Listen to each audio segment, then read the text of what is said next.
Cosas de verdad que parecen mentira. Un podcast en donde exploramos personajes, historias y hechos que son tan extraños que parecen ficción. Temas que no importan a nadie pero nos sorprenden a todos. Investigación, guión y contenido por Laura Trujillo Muñoz. Edición, musicalización y sonido por Andrés Jiménez Jaramillo.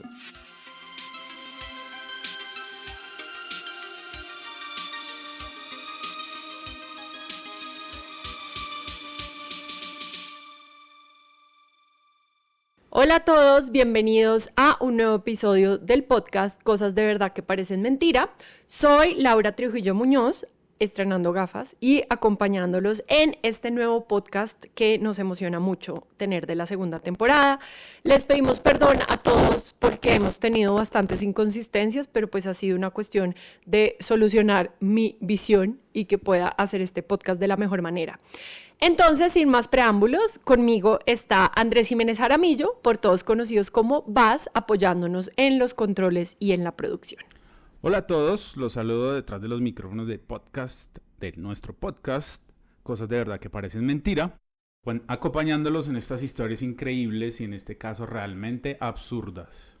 Así es, hoy tenemos un episodio lleno de conflictos, no cualquier tipo de conflictos. Hoy vamos a hablar de guerras absurdas. Realmente nosotros en este podcast declaramos que todas las guerras son absurdas. Bien decía Isaac Asimov que la guerra es el último recurso del incompetente, el último recurso del incompetente, y aquí estamos completamente de acuerdo. La guerra ha sido glorificada por muchas culturas. Si todos sabemos la historia, el mundo está lleno de la historia de las guerras, pero hoy en día creo que desde la comodidad de la casa no nos parece lo más práctico estarnos matando los unos a los otros. De hecho, parece bastante estúpido. Sin embargo, hoy vamos a hablar de peleas tan ridículas que nos van a hacer preguntarnos, ¿esto en realidad sucedió? Bueno, yo siento que parece de estos episodios donde nos hace dudar de la inteligencia humana. Así es, y vamos a empezar con la primera. Hoy vamos a hablar de la guerra del cerdo. Esto fue una guerra entre Estados Unidos y el Reino Unido. Bueno, eso suena serio. Así es. Estas dos grandes naciones han estado, como ustedes saben, siempre involucradas en las guerras que han cambiado el curso de la historia. Sin embargo, esta guerra es bastante particular. Sucedió en 1859 en las Islas San Juan, que son un archipiélago que queda al noreste de los Estados Unidos, cerca al estado de Washington y a la Columbia Británica, cerca a Vancouver. En estas islas eran unas islas bastante rurales, y en 1859 un campesino norteamericano, estadounidense, ve que hay un cerdo que se está comiendo sus papas. Entonces mata a este cerdo. En ese momento el dueño del cerdo, que es un británico, se pone bastante furioso y le empieza a reclamar que por favor le pague el cerdo. Este señor, el campesino norteamericano, se niega y los colonos británicos apresan a este campesino norteamericano. Entonces, en ese momento, Estados Unidos se entera y mandan a 100 hombres o a 150 hombres a combatir, digamos que en favor de su conciudadano. Entonces, sin más, los ingleses también mandan aproximadamente unos 400 soldados a responder por esto.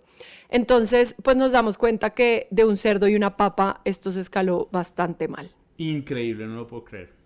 Por suerte, nadie disparó, y después de unos meses de negociaciones, los protagonistas se dieron cuenta que era absurdo que dos naciones se fueran a pelear por un cerdo y por una papa.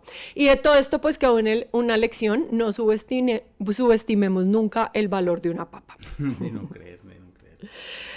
Ahora vamos a pasar a otra guerra. Esta se conoce como la Guerra del Balón de Fútbol. Fue una guerra en 1969 entre El Salvador y Honduras, dos países centroamericanos, por un partido de fútbol. No digas, ¿una guerra por esto? ¡Qué horror! Pues sí, fue una guerra por esto. No parece igual tan absurdo porque todos sabemos acá que la gente se toma el fútbol demasiado en serio. Sin embargo, pues esto se llevó, digamos que a una escala bastante mayor. Estaban sucediendo en 1969 las eliminatorias para el Mundial, eliminatorias de fútbol que del Mundial de Fútbol que se jugaría en 1970 y hubo un partido entre Honduras y El Salvador. El Salvador ganó, pero se volvió una situación de extrema violencia en ambos países. Ambos países pues tienen bastante migración de cada uno de los otros y se escaló horrible y fue una guerra, fue tan grande que los dos países entraron oficialmente en guerra. Absurdo, a más no poder, vergonzoso por un partido de fútbol, increíble. Fueron 4 días de combates y hubo muchísimos muertos y muchísimos desplazados. Al final la guerra terminó, afortunadamente. Sin embargo, la relación entre ambas naciones duró muchísimo tiempo en recomponerse. Amigos, pues esto es como un recordatorio. El fútbol es solo un juego, ¿no? No es razón para pelear y pues es solo un partido de fútbol. Total. Ahora pasemos a una de las que me parece a mí más interesantes de estas guerras absurdas que investigamos por ustedes. Fue una guerra que duró 335 años. Pero, ¿y cómo? Como no hemos oído de esta guerra, suena demasiado tiempo, pero ¿cómo encaja esto en guerras absurdas? Porque por más de 3 siglos nadie murió y no hubo ninguna batalla. ¿Cómo así? ¿Nadie peleó durante tanto tiempo? Sí, la Guerra de los 335 años fue un conflicto entre las Islas Sorlingas, estas son unas islas que son parte del Reino Unido, y los Países Bajos, que técnicamente duró desde 1651 hasta 1986, es decir, 335 años, aunque nunca se disparó un solo tiro. Pero bueno, ¿qué fue lo que pasó? Bueno, resulta que el Reino Unido o Inglaterra estaba en su guerra civil inglesa, la Segunda Guerra Civil Inglesa. Ustedes saben que los ingleses han tenido muchas guerras por tal monarca, por otro monarca, por los parlamentarios, lo que pasa, digamos que en este tipo de naciones. Y en ese momento estaba la guerra entre las fuerzas realistas, los que apoyaban al rey Carlos I y los parlamentarios. En ese momento los parlamentarios estaban ganando esta guerra interna y habían casi que desplazado por completo a los realistas y se habían quedado refugiando, habían podido encontrar refugio en estas islas que quedan pues al sur de Inglaterra, que son las Islas Sorlingas. En ese momento los Países Bajos, que tiene también ahí, digamos que sus costas cercanas a las Islas Sorlingas, empieza a recibir un montón de ataques provenientes probablemente de piratas de estas Islas Sorlingas y provenientes también de los realistas que estaban ahí refugiados. Como los Países Bajos en ese momento estaban apoyando a los parlamentarios que estaban ganando territorio en digamos que en Inglaterra, en la gran parte del territorio inglés, deciden declarar una guerra, pero no le iban a declarar la guerra a Inglaterra, porque es que su conflicto no era con Inglaterra, sino con lo que estaba pasando en estas Islas Sorlingas, que además estaba ocupada por los realistas, que no eran los amigos de los Países Bajos. Entonces le declaran la guerra a las Islas Sorlingas. Haz de cuenta, vas como para que te hagas una idea, como si alguien le declara la guerra, no a Colombia, sino a San Andrés Islas. Pues es como solamente a unas personas que están ahí. Entonces se declara esta guerra. Sin embargo, como que se les olvida y nada más vuelve a suceder. Es solamente hasta 1986, que un historiador, revisando libros y decretos y todo, descubre que la guerra se declaró, hay un documento que declara la guerra, pero no hay un documento que resuelva la guerra. Para los que no sepan, pues en la historia una guerra tiene que tener un principio y un final para ser en serio considerado no un conflicto armado, sino una guerra, una declaración de guerra y un tratado de paz o ese tipo. Ese tratado nunca existió. Entonces este historiador se da cuenta que técnicamente esa guerra sigue activa. Así que en 1986 se hace todo un protocolo y se firma simbólicamente un tratado de paz entre las Islas Sorlingas y los Países Bajos. Pero entonces, ¿fue realmente una guerra? Pues no hubo batallas ni conflicto armado, por lo que se considera más como una anécdota o un glitch histórico, un problema o una situación de olvido. Sin embargo, técnicamente sí es una guerra que existió, porque está la documentación. Lo que la convierte entonces en una de las guerras más largas de la historia, pero también en una de las más pacíficas. Ay, ojalá las guerras fueran tan pacíficas o despistadas. De acuerdo. Sin embargo, ahora vamos a hablar de una guerra que me parece mucho más sorprendente que las que hemos hablado ahorita. Es la famosa guerra del Emu en Australia. ¿Cómo? Contra Emus le declararon la guerra. Estos son como unos pájaros que parecen avestruces, ¿no? Exactamente, esos son los emus, son unos animales endémicos australianos. Y los granjeros australianos estaban teniendo un problema, y es que había demasiados emus que se les estaban comiendo los cultivos. La guerra contra los emus fue una guerra muy fallida de parte del gobierno australiano para controlar la población de estas aves. Resulta que después de la Segunda Guerra Mundial, el gobierno australiano otorgó unas tierras al oeste de Australia a personas que habían ido a luchar en la guerra para que tuvieran, digamos que, una actividad económica con la cual subsistir. Entonces, a muchos soldados que habían combatido en esa guerra les otorgaron como unas parcelas de tierra para poder explotarlas. Sin embargo, en la década de los 30, los agricultores se enfrentaron problemas muy graves. La Gran Depresión, sequías que dificultaban la producción y más que todo una invasión de emus que estaban llegando en grandes grupos y que migraban hacia el interior y destruían los cultivos de trigo. Bueno, ¿y entonces la gente qué hizo?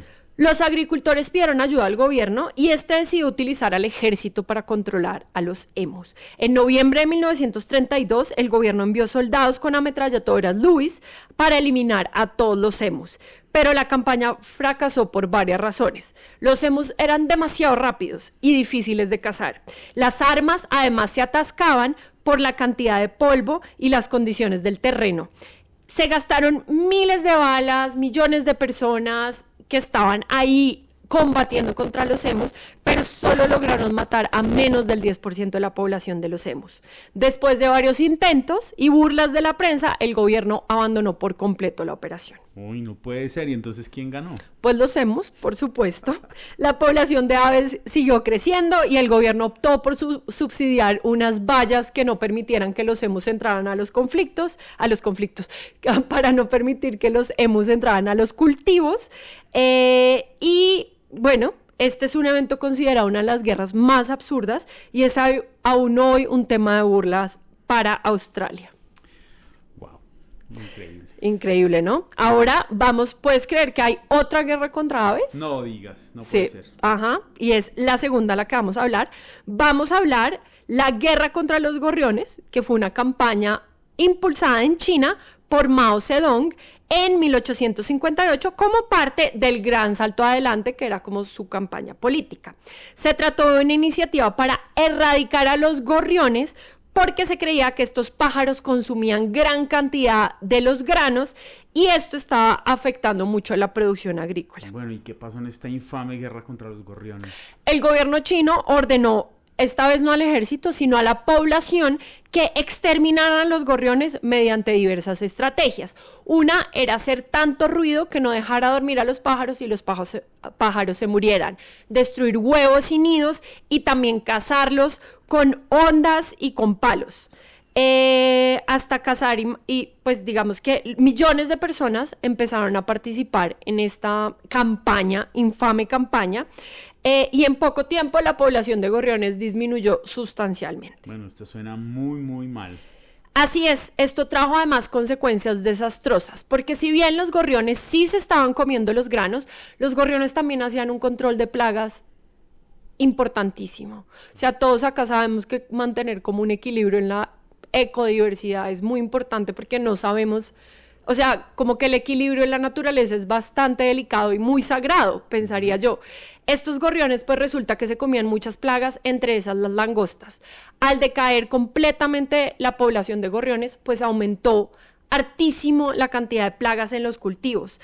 Tanto que digamos que esta guerra contra los gorriones terminó contribuyendo a lo que se conoce como la Gran Hambruna China entre los años de 1959 y 1951, en la que murieron millones de personas por inanición. Pues ya no había cultivos, no había comida, y no había comida porque los granos se los estaba comiendo una plaga, porque no había qué animal se comiera a la plaga. Todavía más terrible la plaga que la misma ave. Ajá. Increíble. A pesar de que el gobierno chino quiso ocultar este desastre, finalmente reconoció su error y dejó de perseguir a los gorriones, pero el daño ya estaba hecho. Para restaurar el equilibrio ecológico, incluso trataron de importar gorriones desde Rusia, pero digamos que no funcionó. Este episodio es un ejemplo de cómo la intervención humana puede terminar siendo completamente desastroso y cómo declararle la guerra a una parte importante de nuestro ecosistema es completamente absurdo, ¿no? Uh-huh. Y así terminamos entonces, pues con esta nota un poco triste, pero realmente sorprendente, el recorrido por las guerras más absurdas de la historia. Increíble, desde un cerdo, pasando por un partido de fútbol, hasta luchar contra aves, realmente absurdo. Pues sí, creo que los humanos somos capaces de crear un conflicto por cualquier cosa. Sin embargo, pues es interesante ver también cómo estas cosas terminan haciendo historia y también incluso guerras olvidadas, como la guerra contra los emus, que ganaron los emus, y bueno, pasando por otras cosas bastante interesantes. Bueno, esto es todo por hoy, amigos. Los invitamos a que nos sigan en redes sociales. No se les olvide ponerle like y darle a la campanita en YouTube. Y si nos oyen en Spotify, también por favor ponerle like a este podcast. Un abrazo, chao.